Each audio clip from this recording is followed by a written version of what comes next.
This is Dr. Jeanne Schul with the Red Book, Jung's Active Imagination Dialogues. This illuminated letter D is the start of Liber Secundus, and it begins with the images of the erring. In dialoguing with his soul, Jung exclaims, "My soul, where are you? Do you hear me? I speak. I call you. Are you there? I have returned. Here I am again. I have shaken the dust of all the lands from my feet, and I have come to you. I am with you. After long years of long wandering, I have come to you again. This life is the way, the long sought-after way to the unfathomable, which we call divine. There is no other way. All other ways are false paths. I found the right way. It led me to you, to my soul. My soul, my journey should continue with you. I will wander with you and ascend to my solitude.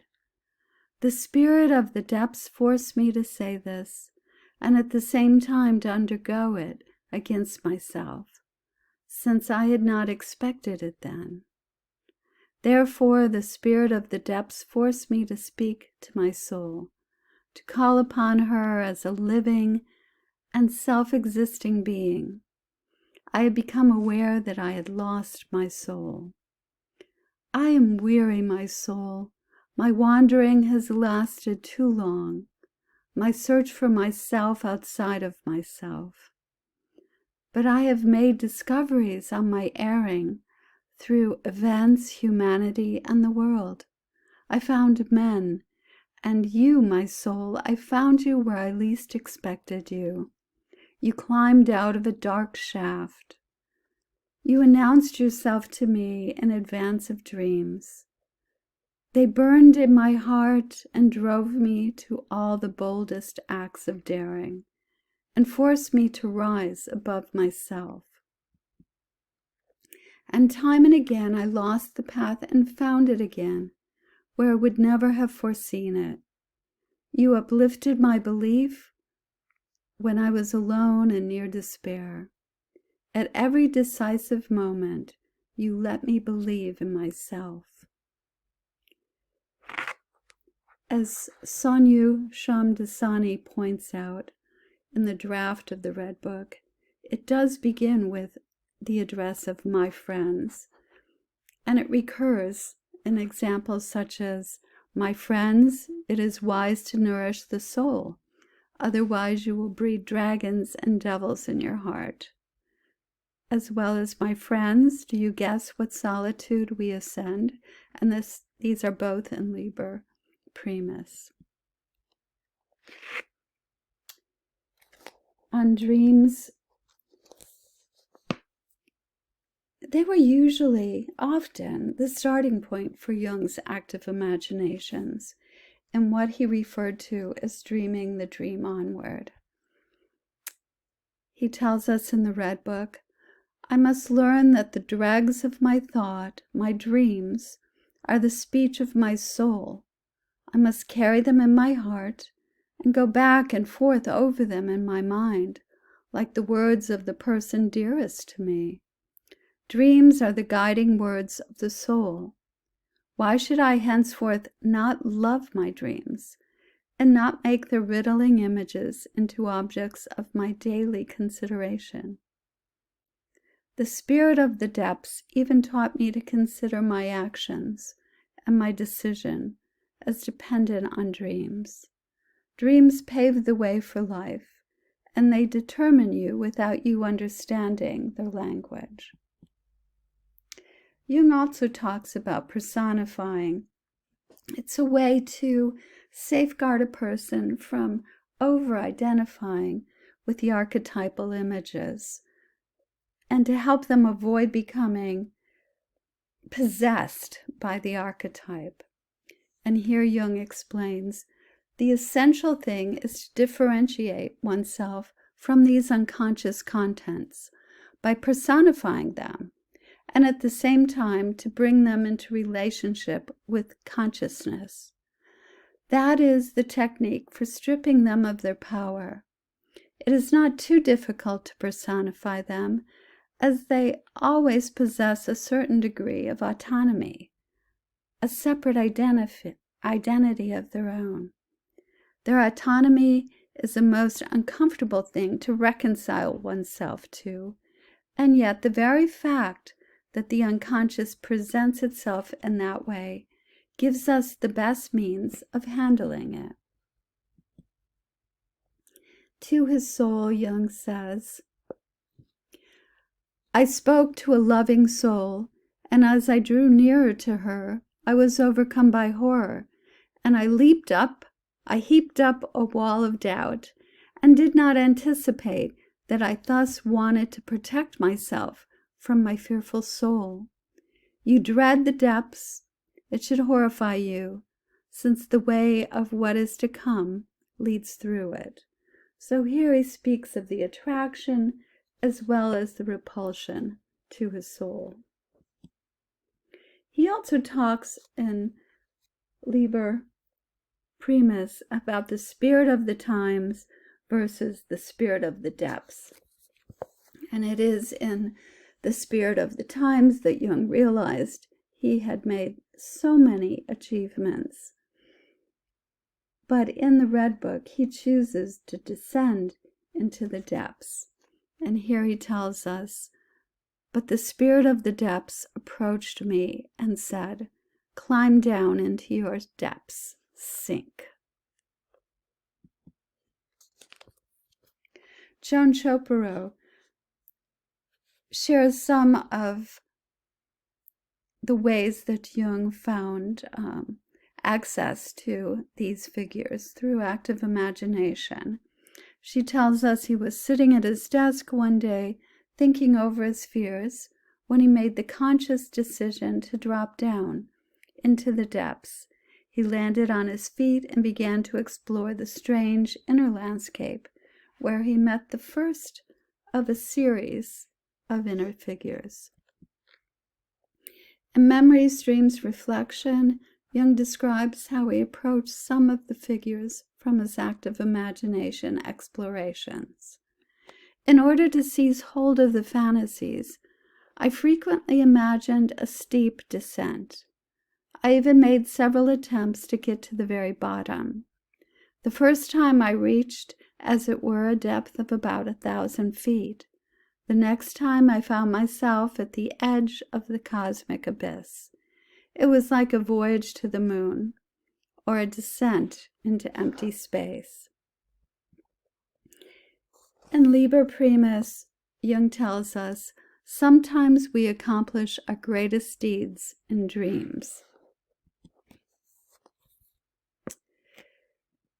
In the chapter Murder of the Hero, Jung talks about Siegfried, who was the archetypal hero of the Germans. And he says, "Oh, that Siegfried, blonde and blue-eyed, the German hero, had to fall by my hand, the most loyal and courageous. He had everything in himself that I treasured as the greater and more beautiful. He was my power, my boldness, my pride. I would have gone under in the same battle, and so only assassination was left to me. If I wanted to go on living, it could only be through trickery and cunning." And in relationship to this murder of the hero, he tells us, "The accursed dragon has eaten the sun, its belly being cut open, and he must not hand over the gold of the sun, together with his blood. This is the turning back of Actromictu, of the old one. He who destroyed a proliferating green covering is the youth who helped me kill Siegfried." Throughout the Red Book, Jung wrestles with the concept of God and the divine child. But unlike Nietzsche, he resolves that God is not dead, but has been reborn. When my prince had fallen, the spirit of the depths opened my vision and let me become aware of the birth of a new God. And it is through this process of active imagination that Jung came upon Elijah and Salome. He tells us, near the steep slope of a rock, I caught sight of two figures. An old man explained that he was Elijah, and that gave me a shock. But the girl staggered me even more, for she called herself Salome. She was blind. What a strange couple, Salome and Elijah. And this is a brief segment of Jung's initial interactions with Elijah and Liber Primus. Jung happens upon Elijah, Salome, and the black serpent, which takes a liking to him. Mysterium encounter. Elijah and Salome stand smiling before me. These visions are full of torment, and the meaning of these images is dark to me. Elijah, please shed some light. Elijah, are you anxious? Your ignorance is to blame for your bad conscience. Not knowing is guilt, but you believe that it is the urge toward forbidden knowledge that causes your feelings of guilt. Why do you think you are here? In the chapter Instructions, Jung begins to converse with Elijah and Salome, and their dialogue concludes Liber Primus in the chapter Resolution. A wreath of fire shines around the stone. I am seized with fear by what I see, and the foot of the giant crushes an entire city. I see the cross, the removal of the cross, the mourning. How agonizing this sight! No longer do I yearn. I see the divine child, with the white serpent in his right hand and a black serpent in his left hand. I see the green mountain, the cross of Christ on it, and a stream of blood flowing from the summit of the mountain. I can look no longer. It is unbearable. I see the cross and Christ on it in his last hour and torment. At the foot of the cross, the black serpent coils itself. It has wound itself around my feet. I am held fast, and I spread my arms wide. Salome draws near. The serpent has wound itself around my whole body, and my countenance is that of a lion. Salome, Mary was the mother of Christ. Do you understand? Jung. I see a terrible and incomprehensible power forces me to imitate the Lord in his final torment. But how can I presume to call Mary my mother? Salome, you are Christ. I stand with outstretched arms like someone crucified, my body taut and horribly entwined by the serpent. Jung, you, Salome, say that I am Christ?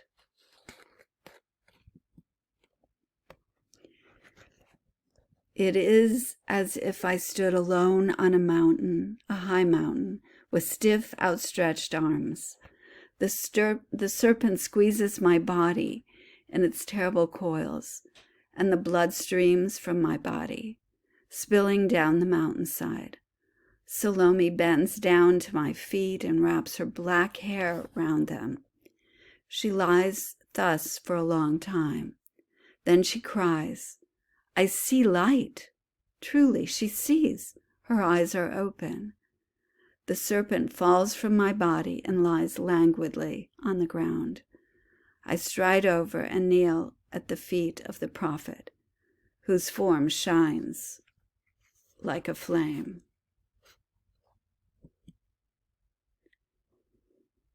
In confrontation with the unconscious, Jung explains that Salome is an anima figure. She's blind because she does not see the meaning of things. And Elijah is the figure of the wise old prophet and represents the factor of intelligence and knowledge. Salome, the erotic element. One might say that the two are personifications of Logos and Eros. But such a definition would be exceedingly intellectual. It is more meaningful to let the figures be what they were for me at the time, namely, the events and experiences. Images of snakes occur throughout the Red Book, and in Memories, Dreams, Reflections, Jung tells us, I have mentioned that there was a third figure in my fantasy besides Elijah and Salome, the large black snake. In myths, the snake is a frequent counterpart of the hero.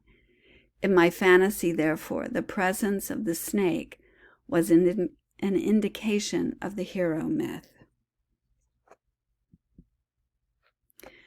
Jung explains that the snake connects the spiritual above and the earthly below. In The Art of C.G. Jung, we're told that in the Red Book, the snake is one of the most important single motifs. In his 1925 seminar, Analytical Psychology, Jung explains the meaning of the snake as follows. The serpent is the animal, but the magical animal. There is hardly anyone whose relationship to a snake is neutral. When you think of a snake, you are always in touch with racial instinct. So whenever a snake appears, you must think of primordial feelings of fear.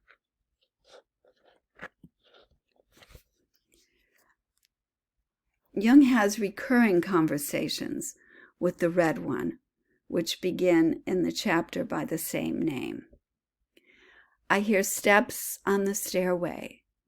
The steps creak. He knocks. A strange fear comes over me. There stands the Red One, a long shape wholly shrouded in red. Even his hair is red. I think, in the end, he will turn out to be the devil. The Red One. I greet you, man on the high tower. I saw you from afar, watching and waiting. Your waiting called me. Jung. Who are you? The Red One. Who am I? You think I'm the devil. Do not pass judgment. Perhaps you can also talk to me without knowing who I am. What sort of superstitious fellow are you, that immediately you think of the devil? And thus, Jung writes his active imagination dialogues with these figures in the Black Books for himself, but then artistically presents them in the Red Book for his readers. Another one of these dialogues begins with the servant in the castle in the forest, then the old man in a scholarly study, and it culminates with the old man's daughter. In a scholarly study, an old man sits wearing a long black robe, from whom Jung requests a bed for the night. While attempting to sleep, Jung witnesses a slim girl, pale as death, standing at the door. Who are you, then? She says, I am the old man's daughter. He holds me here in unbearable captivity, not out of envy or hate, but out of love, since I am his only child, and the image of my mother, who died young. After his interaction with the one he calls the strange maiden in the castle in the forest, Jung shares his evolving understanding of the psychic components of anima and animus. You, man, should not seek the feminine in women, but seek and recognize it in yourself. as you possess it from the beginning. It pleases you, however, to play at manliness because it travels on a well-worn track. You, woman, should not seek the masculine in men, but assume the masculine in yourself, since you possess it from the beginning. But amuses you and is easy to play at femininity. Consequently, man despises you because he despises his femininity. But humankind is masculine and feminine, not just man or woman. You can hardly say of your soul what sex it is. Jung continues night after night to drop into his active imaginations. In the chapter One of the Lowly, Jung meets a man of nearly 35 on his way. In the following evening, I found myself wandering once more in a homely snow-covered country. A gray evening sky covers the sun. The air is moist and frosty. Someone who does not look trustworthy has joined me. Most notably, he has only one eye and has a black stubble beard that has not seen a razor for a long time. Jung says, "Where did you lose your eye?" He tells him, "In a brawl, but I also got my knife into the other fellow pretty nicely. After that, he got 3 months. They gave me 6. But it was beautiful in prison. At the time, the building was completely new. I worked in the locksmiths. There wasn't much to do, and yet there was enough to eat. Prison really isn't all that bad." On another act of imagination, Jung comes upon an Anchorite, sometimes referred to as the Desert Father. Jung says, "I am with an Anchorite of the Liberian desert." Jung, "Am I disturbing you, Father?" Anchorite, "You do not disturb me, but do not call me Father. I am a man like you. What is your desire?" "I come without desire. I have come to this place in the desert by chance and found tracks in the sand up there that led me in a circle to you." Anchorite, "You found the tracks of my daily walks at daybreak and sunset." Jung, "Excuse me if I interrupt your devotion. It is a rare opportunity for me to be with you. I have never before seen an Anchorite." In the chapter Dies Too, Jung reconnects with the Anchorite, giving him the name Amanus, which could have been inspired by the 14th century Saint Amanus. "I'm happy that you have learned to understand something of the life of an Anchorite. That will make our difficult task easier. I don't want to intrude on your mysteries, but I feel that you come from a strange world that has nothing to do with me." Jung responds, "You speak truthfully. I'm a stranger here, more foreign than any you've ever seen. Therefore, have patience, Master, and let me drink from the source of your wisdom. Although the thirsty desert surrounds us, an invisible stream of living water flows here." "Have you said your prayer?" "Master, forgive me. I've tried, but I found no prayer. Yet I dreamed that I was praying, that I prayed to the rising sun." The Anchorite, "Don't worry yourself because of that. If you do not find a word, your soul nevertheless found inexpressive words to greet the breaking day." Jung then meets Izdubar in the chapter First Day in Liber Secundus, whom Jung describes as an enormous man.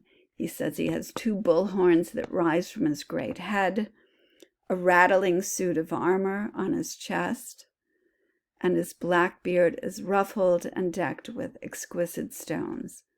The giant is carrying a sparkling axe in his hand. Then the dialogue with Izdubar begins, with Jung humbling himself before this massive giant. Horror takes hold of me. This is Izdubar, the mighty, the bullman. Oh, Izdubar, most powerful, spare my life and forgive me for lying like a worm in your path. Izdubar, I do not want your life. Where do you come from? Miserable worm, where did you suckle on that poison? Oh, Izdubar, most powerful, that what you call poison is science. In our country, we are nurtured on it from youth, and that may be one reason why we haven't properly flourished and remain so dwarfish. When I see you, however, it seems to me as if we all are somewhat poisoned. And in this image, we want to take note of the background that Jung painted of the winged serpents, because that really sets an archetypal frame of reference. Then Jung tells the reader, this speech began in me. Great Izdubar, you are in a hopeless position, and I no less. My prince, powerful one, listen, a thought came to me that might save us. I think you are not real, but only a fantasy. Now this is because Izdubar has actually got very ill because of the poison that he feels that Jung is spewing about science. I went to Izdubar and said to him, a way has been found. You have become light, lighter than a feather. Now I can carry you. Izdubar and I come to a quiet, dark garden in which there is a secluded house. I ponder the door. It is much too small. I will never get Izdubar through it. Yet a fantasy takes up no space. I return to the garden and with no difficulty squeeze Izdubar into the size of an egg and put him in my pocket. Then I walk into the welcoming house where Izdubar should find healing. Thus my God found salvation. He was saved by what one would actually consider fatal, namely by declaring him a figment of the imagination.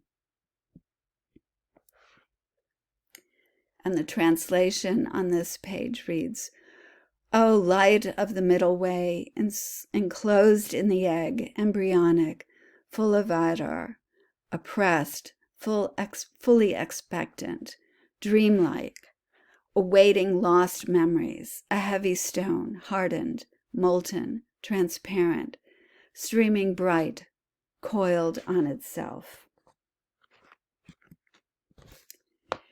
In the footnotes of the Red Book, Sanyu Shamdasani explains that this image depicts the regeneration of Izdubar from the egg. In the chapter, The Opening of the Egg, the dialogue between Jung and Izdubar finds closure. On the evening of the third day, I kneel down on the rug and carefully open the egg. Something resembling smoke rises up from it, and suddenly Izdubar is standing before me, enormous, transformed, and complete. Jung. Oh, Izdubar, divine one, how wonderful, you are healed. Izdubar. Healed? Was I ever sick? Who speaks of sickness? I was sun, completely sun. I am the sun. An inexpressible light breaks from his body, a light that my eyes cannot grasp. You are the sun, eternal light. Most powerful one, forgive me for carrying you. Then, after a disturbing interaction with his soul, in the chapter The Sacrificial Murder, Jung meets a librarian and his cook, and in Nox Secunda, Jung experiences a dialogue with the dead. Take me with you, Jung, the dead. You cannot join us. You have a body, but we are dead. Jung. Why are you wandering? Dead. We cannot stop, but must make a pilgrimage to all the holy places. Jung, what drives you to this? The dead, I don't know, but it seems that we still have no peace, although we died in true belief. It always seems to me as if we have not come to a proper end with life. It always seems to me that we forgot something important, that should also have been lived. Jung, and what was that? The dead, would you happen to know? With these words, he reaches out greedily and uncannily toward me, his eyes shining as if from inner heat. Jung, let go, Damon. You did not live your animal. Jung tells us, he who never lives his animal must treat his brother like an animal. Abase yourself and live your animal so that you will be able to treat your brother correctly. Then turn to the dead, listen to their lament, and accept them with love. After being dragged off from the cook's kitchen to the madhouse and talking to the professor, Jung reflects, the problem of madness is profound. Divine madness, a higher form of the irrationality of the life streaming through us, at any rate a madness that cannot be integrated into present-day society. But how? And suddenly, to your shivering horror, it becomes clear to you that you have fallen into the boundless, the abyss, the inanity of eternal chaos. It rushes toward you as if carried by roaring wings of a storm and hurling waves of the sea. Jung tells us that Philemon evolved eventually out of the figure of Elijah. Soon after this fantasy, another figure rose out of unconsciousness. He developed out of the figure of Elijah. I called him Philemon. Philemon was a pagan, and he brought with him an Egypto-Hellenistic atmosphere with a Gnostic coloration. His figure first appeared to me in the following dream. There was a blue sky like the sea, covered not by clouds, but by flat brown clods of earth. It looked as if the clods were breaking apart, and the blue water of the sea were becoming visible between them. But the water was the blue sky. Suddenly, there appeared from the right a winged being sailing across the sky. I saw that it was an old man with the horns of a bull. He had held a bunch of 4 keys, one of which he clutched as if he were about to open a lock. He had the wings of the kingfisher with its characteristic color. And again in Memories, Dreams, Reflections, Jung tells us, during the days I was occupied with the painting, I found in my garden by the lake shore a dead kingfisher. I was thunderstruck, for kingfishers are quite rare in the vicinity of Zurich, and I have never since found a dead one. Jung helps us understand that psychologically, Philemon represents superior insight. He was a mysterious figure to me. At times he seemed to me quite real, as if he were a living personality. I went walking up and down the garden with him, and to me he was what the Indians call a guru. Jung shares in Memories, Dreams, Reflections, Philemon and other figures of my fantasies brought home to me the crucial insight that there are things in the psyche which I do not produce, but which produce themselves and have their own life. Philemon represented a force which was not myself. In my fantasies, I held conversations with him, and he said things which I had not consciously thought, for I observed clearly that it was he who spoke, not I. And in the last chapter of Libra Secunda in the Red Book, the chapter entitled The Magician, Jung meets with Philemon in his garden and begins to question him. But it is in Scrutinies that Philemon delivers his sermons to the dead.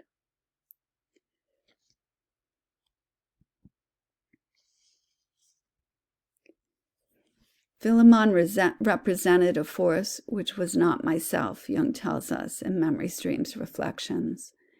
In my fantasies, I had held conversations with him, and he said things which I had not consciously thought.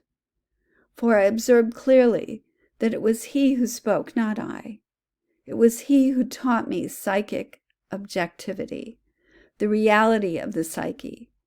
Through him, the distinction was clarified between myself and the object of my thought.